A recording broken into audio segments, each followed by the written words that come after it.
I went ahead and I have moved to the foot of the four Belfries. We will continue off as I told you.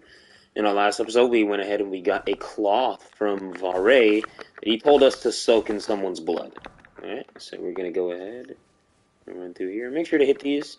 You'll notice I'm wielding some new swords. I picked this up in the area we're actually going to. Alright, so there's going to be a sign right here that says Precipice of Anticipation. This is the one you're going to go to. So to explain how to open this, step one, here's going to be that thing up there. That thing up there. Grab the key out of there.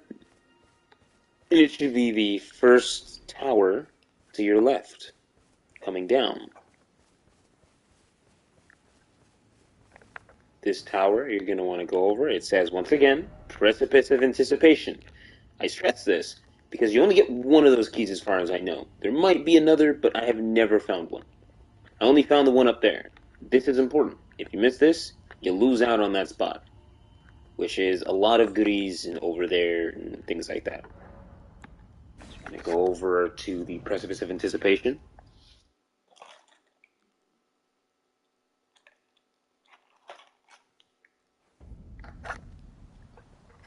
Once you're over here, you're going to walk through. If you notice, this is where we started the game. In fact, that's where this is an outside room. You get to come through here. You're going to go all the way back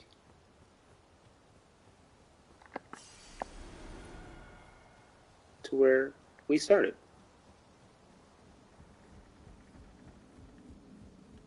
There should be some stuff going on in here. I think you get a rematch against the boss that killed you when you first started. However, by now, if you've been following and you grabbed all those spells and things like that, he should be pretty easy. Just proc Scarlet Rot on him.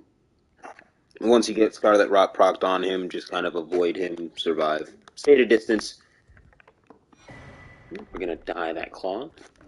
We're going to go ahead and we're going to warp. We're going to warp over to Fallen Ruins of the Lake. That's going to be the grace that we unlocked earlier.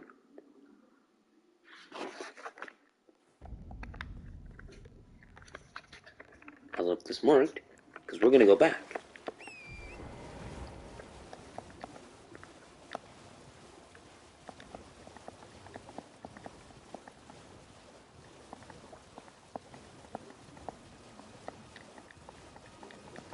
All the way over here.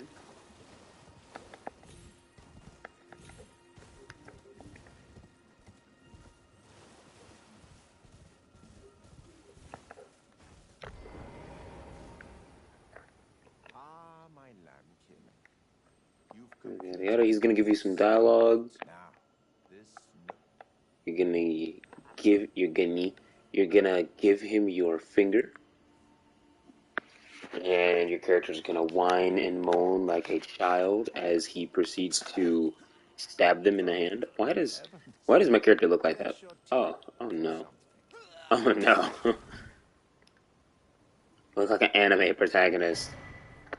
Never forget that feeling. And one of those characters whining that they don't get no bitches. Alright. That finger that he just gave you is gonna allow you to invade people however many times you want. There's another place where you get the finger that allows you to invade specific people. He just allows you to get pretty much PvP in general. You're gonna talk to him again and he's gonna give you the Pure Blood Knight's Medal. He's gonna tell you to use it later, so we're going to disappoint him. We're gonna use it immediately. Yeah!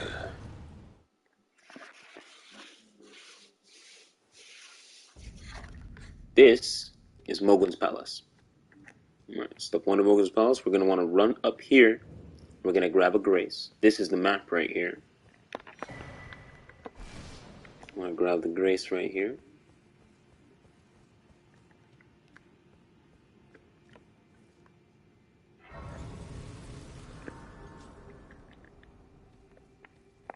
Do that. Oh, I can't summon my horse right here. Alright, so this is going to be the grinding area. What I mean by grinding area is you're going to come back here.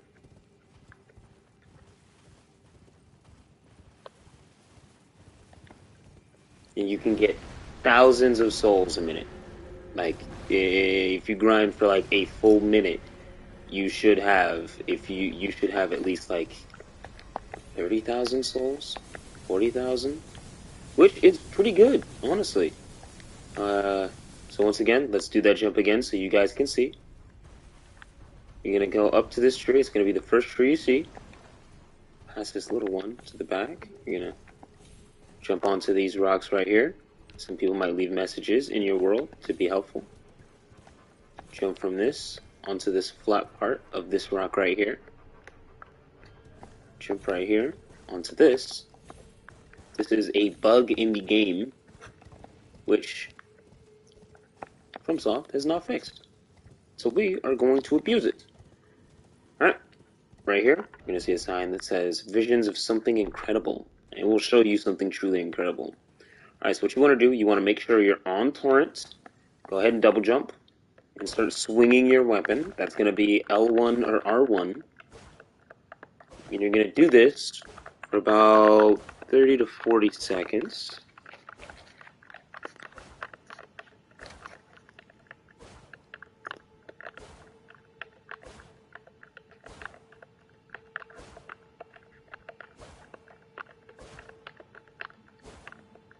Honestly, sometimes what I like to do is I like to get a 10-minute timer.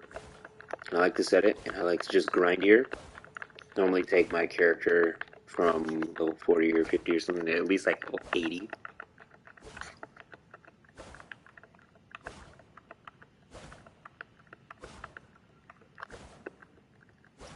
Now, while I'm doing this, that area where we got the blood dagger from, there's going to be a cave side of grace. You're going to go down to that cave side of grace. It's going to be a cave that's in the wall right there. It's actually right where your horse disappeared when the blood dagger dude invaded you. Oh, you're going to see those runes here. Going to get an Ash of War for free. Going to open our map. No reason to rush. We're going to go over to Dynasty Mausoleum entrance. You're going to see 129,000 souls. Alright. I like to drop those into my cave for now. But yeah, so this area right here is the best grinding area in the game, in my opinion. You're gonna go ahead and you're gonna jump off that a few times, and you can get, if you really want to, all the way up to level 185. 187 max. I'd say 187 if you have any interest in PvP, because I know a lot of people say level 150 this, level 150 that, but honestly, I still find PvP matches just fine at level 187. And that's where I like to go fully test out the items on my build and things like that. And, you know, depending on the loadout, I normally do better or worse. Listen, I'm coming back after that loss in that PvP. Alright? I'll be showing y'all. But, yeah. There is a cave, which you'll find right next to where you got the blood dagger from, or more likely where you invaded the guy with the blood dagger. Next to him, there's going to be a cave. If you go through that cave, you're going to see a fog wall. You're going to go to that fog wall, and you're going to fight the dude in there and not kill him. His name is Patches. If you don't kill him, he becomes a merchant. And he will give you something called gold pickled fowl feet, or some shit like that. That actually makes it so you get more runes, and when you use it with this, you'll get more runes. There's also a talisman which gives you more runes. Both of which are equally invaluable. Alright. Without further ado then, I think this finishes up our series of the Path to Levels. This is a pretty good early game farming route. Carries you through the first two story bosses that you have to fight. Renala, I think you might need to fight before you can get to Migra. I'm not entirely sure about that one. I'll have to make sure. Normally I kill Renala just because I tend to restat a lot. Um, if I change minds on the build I want to run because suddenly, a weapon or something like that, normally just kind of just run over there, and as long as you have a incessant butterfly or something like that, she will allow you to restats. They are called consumables, which some merchants sell, but normally you have to find across the world, kind of like smithing stone keys, the keys that allow you to unlock gates and whatnot.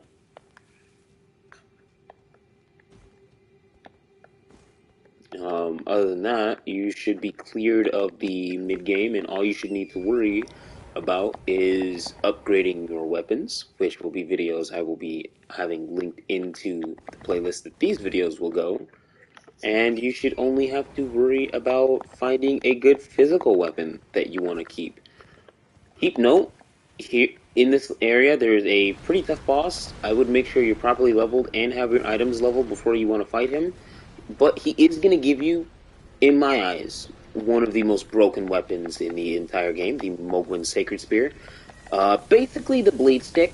You hit Weapon Ash a few times, and it will dismember anything around you. It's a 3 count. Scales really well with Arcane, so if you're going Arcane, I would say you really should consider it. Just a bit of fair warning, that boss is a bit of a pain.